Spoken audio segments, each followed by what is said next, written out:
Hello everyone, our today's class of class 10th, chapter 5th, part 6. And in this part, we will study about two topics, soap and detergent and the cleaning action of soap. Okay, then let's start our first topic, which is soap and detergent, in which our first topic is soap. Then हमने हमारी daily life में जो हम सब है वो सभी soap का यूज करते हैं. Okay, but what is the exact meaning of soap? Then soap is a mixture of sodium and potassium salts of various naturally occurring higher fatty acids. Soap क्या होते हैं? मतलब कि जैसे जो नेचुरली जो भी हायर फैटी एसिड्स प्रेजेंट होते हैं, higher fatty acids that means जिसके अंदर जो नंबर ऑफ कार्बन्स हैं वो बहुत ही ज़्यादा जैसे 17 to 35 प्रेजेंट होते हैं. तो उन हायर फैटी एसिड से जो सोडियम और पोटेशियम सॉल्ट्स जो भी उनका मिक्सचर हमें ऑब्टेन होता है, वही मिक्सचर क्या होता है? Soap. Soap is produced by a saponification. जो सोप है वो स्पोनिफिकेशन प्रोसेस की हेल्प से प्रोड्यूस होता है. ओके, जब हम क्या करेंगे, जब हम स्पोनिफिकेशन जो भी प्रोसेस है उसको डिस्कस करेंगे तब आपको एग्जैक्ट क्लियर हो जाएगा कि जो सोप है उसका मीनिंग क्या है. Okay, then we come on saponification process. Okay, it is the hydrolysis of an ester with sodium hydroxide or potassium hydroxide to give alcohol and sodium or potassium salt of the acid. अब saponification process में क्या होता है? Okay, ये तो है definition in मतलब कि वर्ड्स की फॉर्म में. ओके, स्पोनिफिकेशन प्रोसेस में क्या होता है कि जो एस्टर है, ओके, तो जो एस्टर है वो क्या करता है, बेस के साथ में जब वो रिएक्ट करता है तो हाइड्रोलाइसिस करने पे वो क्या प्रोड्यूस करता है? Soap and alcohol. ओके, तो इस रिएक्शन के अंदर ये कंप्लीट जो रिएक्शन है, इन दोनों का रिएक्ट करना और इन प्रोडक्ट का बनना, ये जो कंप्लीट प्रोसेस है, इसी प्रोसेस को हम क्या कहते हैं? स्पोनिफिकेशन. That's clear. मतलब कि अगर हम डेफिनेशन से देखें तो it is the hydrolysis of an ester. Ester का हाइड्रोलाइसिस करने पे विथ सोडियम हाइड्रोक्साइड और पोटेशियम हाइड्रोक्साइड. दैट मीन्स कोई भी क्या होना चाहिए? एक बेस होना चाहिए. ओके, एस्टर का एक बेस के साथ में हाइड्रोलाइसिस करने पे जो ये कंप्लीट प्रोसेस है वो हमें क्या गिव करती है? अल्कोहल एंड सोडियम और पोटेशियम सॉल्ट.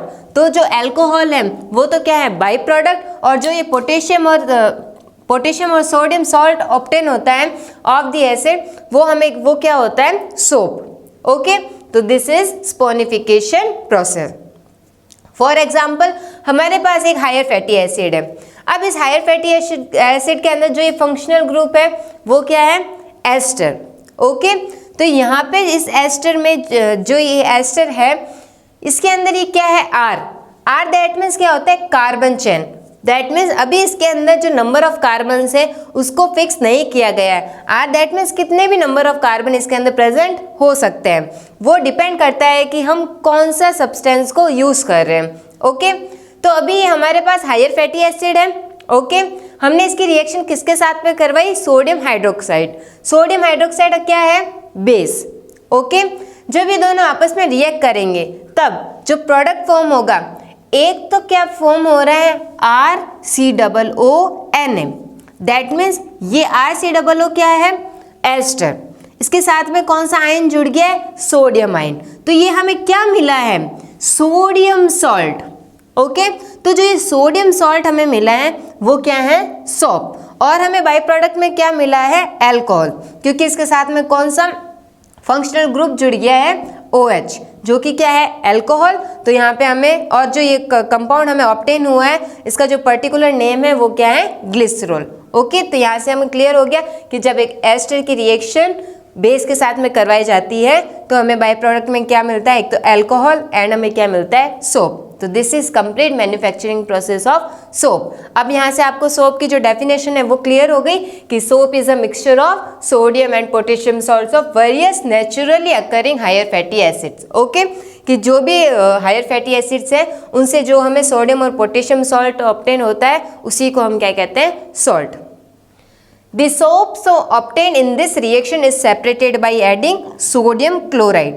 अब इस रिएक्शन में क्या हुआ, हमें एक बाई प्रोडक्ट भी मिला। अगर हमें क्या चाहिए, प्योर फॉर्म में सोप चाहिए, तो हम इसको इन दोनों को कैसे सेपरेट करते हैं, by adding sodium chloride. Sodium chloride को जब हम इसके अंदर ऐड करते हैं तो हमें एक प्योर सोप ऑब्टेन हो जाता है। In next, first one is potassium soaps and second one is sodium soaps.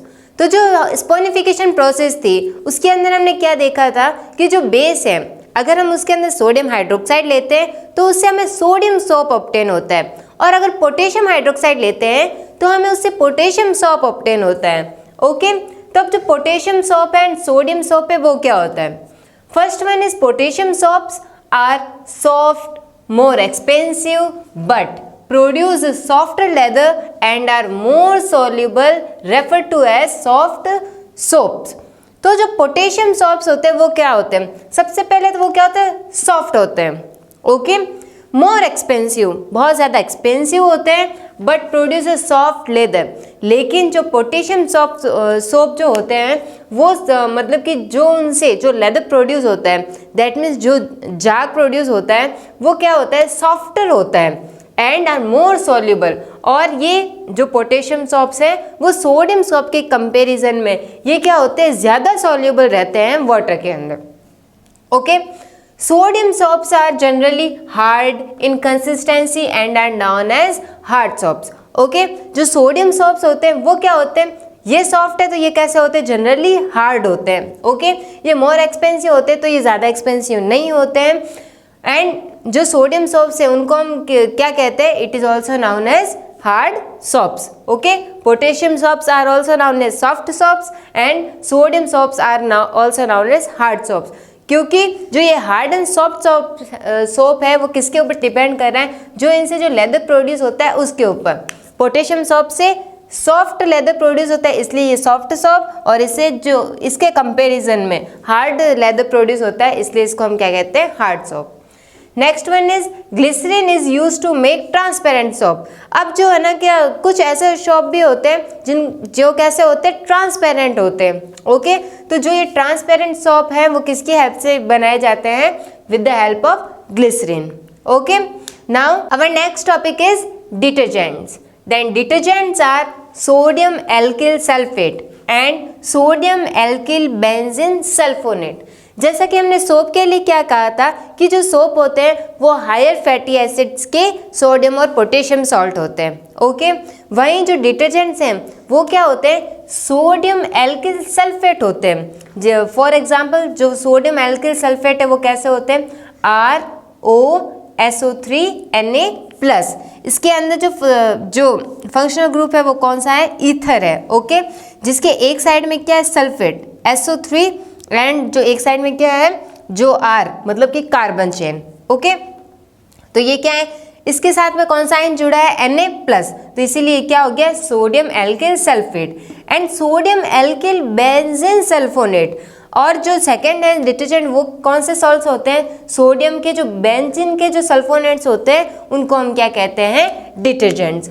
और इनके साथ में जो अदर डिटेल्स है, जैसे कि जो सोप है वो सॉफ्ट या फिर हार्ड वाटर के साथ में वर्क करते हैं, या फिर जो डिटर्जेंट्स है वो सॉफ्ट और हार्ड वाटर के साथ में वर्क करते हैं, तो वो कैसे वर्क करते हैं और कैसे वर्क नहीं करते हैं उनको हम नेक्स्ट जो difference in soap and detergent है उस टॉपिक में डिस्कस करते हैं। And now difference between soaps and detergent.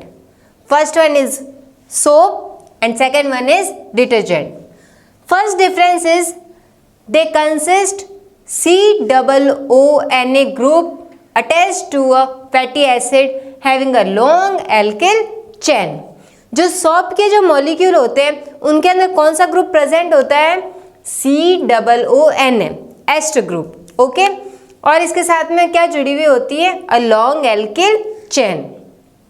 In detergents they consist SO3Na group attached to a long alkyl chain. जो डिटर्जेंट होते हैं उनके जो मॉलिक्यूल्स होते हैं उसके अंदर कौन सा ग्रुप जुड़ा हुआ होता है, सल्फेट। ओके, और इस सल्फेट के साथ में क्या जुड़ा हुआ होता है, a long alkyl chain. Next difference is they are biodegradable. That means जो सोप है वो क्या हो सकते हैं, मतलब कि डिग्रेड हो सकते हैं। and they are non-biodegradable. They do not work well with woolen clothes. जो सोप है वो क्या होते हैं, जो वुलन क्लोथ्स होते हैं उनके साथ में वर्क नहीं करते हैं. That's why we use detergent for washing clothes. Okay, and they work well with woollen clothes. Next one is they take time to dissolve in water. जो सोप होते हैं वो मतलब कि वाटर के साथ में डिजॉल्व होने में क्या करते हैं, थोड़ा सा टाइम कंज्यूम करते हैं. But for detergents they dissolve faster in water. Soap के कंपैरिजन में जो डिटर्जेंट है वो वाटर के अंदर जल्दी डिजॉल्व होते हैं. दे do not cause any water pollution. जो सोप है वो किसी भी तरीके का वाटर पॉल्यूशन है उसको क्रिएट नहीं करते हैं, because soaps are biodegradable. Okay, but detergents create a problem of water solution. लेकिन जो डिटर्जेंट है वो क्या करते हैं, वाटर सॉल्यूशन की जो प्रॉब्लम है उसको क्रिएट करते हैं, because they are non biodegradable. Next difference is they do not work in hard water. जो सोप होते हैं वो हार्ड वाटर के साथ में वर्क नहीं करते हैं. अब जो रीज़न है वो क्या है, जो सोप मॉलिक्यूल्स होते हैं वो क्या होते हैं, RCOONA. ओके, यही होते हैं. तो जो हार्ड वाटर है उसके अंदर क्या प्रेजेंट होते हैं, magnesium and calcium ions present होते हैं. ओके, जो हार्ड वाटर है उसके अंदर magnesium and calcium ion present होते हैं. तो ये आयंस क्या करते हैं, ये आयंस इस मॉलिक्यूल के साथ में रिएक्ट करके इस सोडियम आयन को सब्स्टिट्यूट कर देते हैं. ओके, और इसको सब्स्टिट्यूट करने के बाद में ये जो आयन है वो इसके साथ में क्या करते हैं, जुड़ जाते हैं और कुछ इस तरीके का सॉल्ट बना लेते हैं, Ca2+ होल ट्वाइस. तो जिस वजह से जो प्रोडक्ट फॉर्म होता है, मतलब कि सोडियम आयन को सब्स्टिट्यूट करने के बाद में, तो जो ये प्रोडक्ट है वो क्या होता है, इनसॉल्युबल होता है वाटर के अंदर, जिसकी वजह से वो कैसे प्रेजेंट होता है, एज ए प्रेसिपिटेट, मतलब कि पीपीटी की फॉर्म में प्रेजेंट रहता है इसके अंदर, जो कि इनसॉल्युबल है. तो इनसॉल्युबल है तो वो क्या कर देता है, मतलब कि जो सोप का जो एक्शन है, क्लिनजिंग एक्शन, उसके अंदर हिंड्रेंस प्रोड्यूस करता है. इसी वजह से जो सोप है वो हार्ड वाटर के साथ में अच्छे से वर्क नहीं कर पाते हैं. ओके, वहीं for detergents they work with both soft and hard water. जो डिटर्जेंट्स होते हैं वो सॉफ्ट एंड हार्ड दोनों ही वाटर के साथ में क्या करते हैं, वेल तरीके से वर्क कर सकते हैं. अब जो डिटर्जेंट्स हैं उनके साथ में क्या होता है, फॉर एग्जांपल एक मॉलिक्यूल है डिटर्जेंट का ROSO3Na. ओके, ये मॉलिक्यूल है. हार्ड वाटर की बात करें तो हार्ड वाटर के अंदर क्या प्रेजेंट होते हैं, मैग्नीशियम एंड कैल्शियम आयन. तो यहाँ पे जो ये आयन्स है वो क्या करेंगे, इस मॉलिक्यूल के साथ में रिएक्ट करके इस आयन को सब्स्टिट्यूट कर देंगे. ओके, और ये जाके इस मॉलिक्यूल के साथ में रिएक्ट करेंगे, तब क्या होगा, एक दूसरा जो है प्रोडक्ट फॉर्म होगा.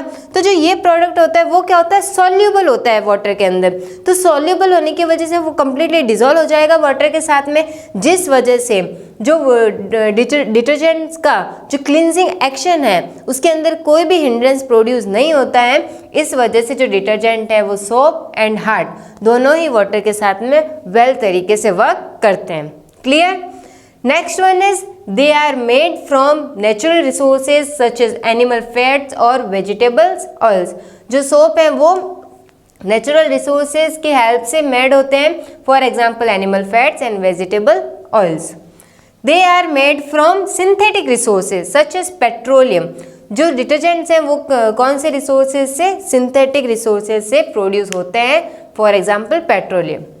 And the examples of soap are sodium stearate, sodium palmitate etcetera. तो ये जो एग्जाम्पल्स हैं वो किसके, सोप के. And the next one is examples for detergents, sodium lauryl sulphate and sodium dodecyl benzene sulphonate. Okay, then these are the examples of detergent. And now our next topic is cleansing action with soap or formation of micelle. इस topic के अंदर हम ये समझेंगे कि जो soap का जो क्लींजिंग एक्शन है वो कैसे होता है। Okay, the cleansing action through soaps and detergents takes place by formation of micelles. जो सोप एंड डिटर्जेंट का जो क्लींजिंग एक्शन है वो किसके हेल्प से होता है? Formation of micelles. That means जब उनका क्लींजिंग एक्शन होता है तब एक स्ट्रक्चर फॉर्म होती है उनके मॉलिक्यूल्स की वजह से, उस स्ट्रक्चर को हम क्या कहते हैं? Micelle. Okay, first of all the molecules of soap are ionised in water in which both the ends have different properties। क्या होता है कि जब सोप वाटर मॉलिक्यूल जब वाटर के अंदर क्या होता है? डिजोल्व होता है, तब जो सोप के जो मॉलिक्यूल्स हैं वो क्या हो जाते हैं? आयोनाइज्ड हो जाते हैं। दैट मीन्स जो भी आयंस प्रेजेंट है सोप मॉलिक्यूल्स के अंदर वो सेपरेट हो जाएंगे। ओके, तो उनके सेपरेट या फिर डिसोशिएट होने की वजह से जो दो आयंस बनेंगे उसके अंदर क्या होते हैं? दो डिफरेंट एंड्स होते हैं और उन दोनों ही एंड्स की जो प्रॉपर्टीज होती है वो क्या होती है? डिफरेंट होती हैं। Okay, for example we have a soap molecule. तो जब ये क्या करेगा? जब डिसॉल्व होगा वाटर के अंदर तो इसके अंदर दो आयंस के अंदर डिसोशिएट हो जाएगा। First one is C17H35COO minus, okay, and Na plus. तो जो हमें ये नेगेटिव आयन ऑब्टेन हुआ है, इस नेगेटिव आयन के अंदर क्या प्रेजेंट होती है? एक तो हाइड्रोकार्बन पार्ट और सेकेंड वन होता है पोलर पार्ट। ओके, जो हाइड्रोकार्बन पार्ट है ये हाइड्रोकार्बन पार्ट क्यों? क्योंकि इसके अंदर क्या प्रेजेंट है? Carbon and hydrogen. ओके, तो इस हाइड्रोकार्बन जो पार्ट है इसका नेचर क्या होता है? हाइड्रोफोबिक। और जो सेकेंड वन जो पोलर पार्ट है, पोलर पार्ट क्यों? क्योंकि इसके अंदर क्या प्रेजेंट है? नेगेटिव आयन, तो जिसकी वजह से क्या क्रिएट हो रहा है? पोल। तो इसीलिए जो ये पोलर पार्ट है उसका नेचर क्या है? हाइड्रोफिलिक। ओके, यहाँ तक क्लियर है? अब यहाँ पे क्या हुआ कि जो यहाँ हाइड्रोफोबिक एंड हाइड्रोफिलिक है। हाइड्रोफोबिक मतलब, फोबिक मीन्स क्या होता है? फोबिया, किसी भी मतलब कि या तो किसी भी फिनोमिनन इवेंट या फिर किसी भी ऑब्जेक्ट की वजह से जो फोबिया क्रिएट होता है। तो इसके अंदर जो फोबिया है इस पार्ट का वो किससे है? हाइड्रो मतलब कि पानी से है। मतलब जो ये पार्ट है वो किससे डरता है? पानी से डरता है। अब जब ये पानी से डरता है तो वो उसके अंदर डिसॉल्व हो जाएगा? नहीं। तो ये पार्ट किसके अंदर डिसॉल्व नहीं होता? ये पार्ट उसके अंदर पानी के अंदर डिसॉल्व नहीं होता, जबकि ये हाइड्रोकार्बन जो भी मतलब कि सॉल्युबल पार्ट होता है वो उसके अंदर डिसॉल्व होता है। ओके, एंड जो नेक्स्ट वन जो पोलर पार्ट है वो कैसा होता है? हाइड्रोफिलिक होता है। इस वजह से जो पोलर पार्ट है वो किसके अंदर डिसॉल्व हो जाता है? वाटर के अंदर। ओके, तो जब ये क्या होता है? जब ऐसे जो भी ये मॉलिक्यूल्स है जब ये क्रिएट होते हैं वाटर के अंदर डिसॉल्व होने के बाद में, तब क्या होता है कि कुछ ऐसे स्ट्रक्चर है वो फॉर्म होती है। ओके, ऐसे स्ट्रक्चर। अब इस स्ट्रक्चर में क्या हुआ?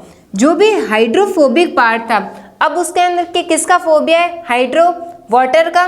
तो ये सब ये पार्ट क्या होता है? पानी से दूर भागता है। तो जब ये पानी से दूर भागता है तो ये जो सारा पार्ट है वो किस तरफ आ जाता है? एक तरफ। और जो नेगेटिव पार्ट है वो किसकी साइड में रहता है? आउटर साइड, मतलब कि पानी की तरफ रहता है, क्योंकि ये क्या है? हाइड्रोफिलिक। तो इस वजह से ये कुछ ऐसी स्ट्रक्चर बनती है सर्कल में। इसी स्ट्रक्चर को हम क्या कहते हैं? Micelle. And now the cleansing action of soap. Most of the dirt is oily in nature and oil does not dissolve in water. ज़्यादातर क्या होता है कि जो भी हमारे क्लोथ्स पे जो डर्ट प्रेजेंट रहती है वो कैसी रहती है? ऑयली। ओके, और जो ये ऑयल डर्ट है वो क्या होती है? वाटर के साथ में डिसॉल्व नहीं होती है। When soap or detergent is used in water, the molecules of soap form micelle around grease. जब क्या होता है? हम इसी डर्ट को रिमूव करने के लिए सोप और डिटर्जेंट का यूज करते हैं, तब जो ये सोप एंड डिटर्जेंट है वो कौन से स्ट्रक्चर फॉर्म करते हैं? मिसल। ओके, मिसल स्ट्रक्चर को फॉर्म करते हैं अराउंड द ग्रीस, जो भी डर्ट प्रेजेंट होती है उसके मतलब कि सराउंडिंग में। ओके, हम इसी जो ये कंप्लीट जो प्रोसेस है उसको एक डायग्राम से समझते हैं। हमारे पास जो क्लॉथ है उसके ऊपर ये डर्ट प्रेजेंट है। Okay, a drop of dirt जब हम क्या करते हैं, सोप एंड डिटर्जेंट का हमने यूज़ किया, तो जब उसके मॉलिक्यूल्स होते हैं वो किसके अंदर मतलब कि डिसोशिएट हो जाएंगे, आयंस के अंदर। तो जब वो आयंस के अंदर डिसोशिएट होंगे तब जो नेगेटिव आयन होगा उसके अंदर क्या प्रेजेंट होंगे, two ends. First one is hydrophobic and the second one is hydrophilic. तो जो हाइड्रोफोबिक पार्ट है वो क्या होता है, वाटर के साथ में डिजोल्व नहीं होता है, वो किसके साथ में डिजोल्व होता है, हाइड्रोकार्बन के साथ में। ओके, तो यहाँ पे जो ये डर्ट है वो भी कैसी है, oily, that means hydrocarbon present है उसके अंदर। और जो ये एंड है वो भी क्या है, हाइड्रोफोबिक है। तो जो ये हाइड्रोफोबिक पार्ट है सोप मॉलिक्यूल का, वो किस तरफ अट्रैक्ट होता है, डर्ट के मॉलिक्यूल की तरफ। ओके, तो ये जो क्या होगा, हाइड्रोफोबिक पार्ट किस तरफ अट्रैक्ट हुआ, डर्ट की तरफ, और जो हाइड्रोफिलिक पार्ट है वो किस तरफ है, आउटसाइड, वाटर की तरफ। ओके, तो जब ये इस तरीके से अट्रैक्ट होंगे तब हमें क्या मिलेगी, एक कंप्लीट ऐसी स्ट्रक्चर मिलेगी। ओके, तो जो ये कंप्लीट स्ट्रक्चर है वही, उसी स्ट्रक्चर को हम क्या कहते हैं, micelle. And this is micelle formation around drop of grease. Middle में हमारे पास क्या प्रेजेंट है, ड्रॉप ऑफ ग्रीस, वो डर्ट जो कि किसके अंदर प्रेजेंट थी, हमारे क्लोथ्स पे। ओके, इसके सराउंडिंग में जो पास में वो कौन सा पार्ट है, hydrocarbon part which is hydrophobic, and जो आउटसाइड में है वो कौन सा है, polar part which is hydrophilic. और जब ये क्या होगी, जब ये स्ट्रक्चर फॉर्म होती है तो जो ये कंप्लीट मिसेल है वो कैसे प्रेजेंट होता है, as a colloidal solution present होता है उस वाटर के साथ में। ओके, तो जब ये as a colloidal solution present है तो ये जो पार्ट है वो क्या होता है, कंप्लीटली डिसॉल्व नहीं होता है वाटर के साथ में। तभी जब हम क्या करते हैं, जब क्लोथ्स को वॉश करते हैं वाटर के साथ में, तब जो ये मिसेल फॉर्मेशन है वो होती है, और जब हम उसको पानी से बाहर निकालते हैं तब जो ये डर्ट है वो पानी के साथ में क्या होती है, रिमूव हो जाती है, और लास्ट में हमें क्या ऑब्टेन होता है, a clean cloth. Okay, that's clear. Then this is complete cleansing action of soap. And now with this topic, our chapter 5th of class 10 is now completed. Thank you.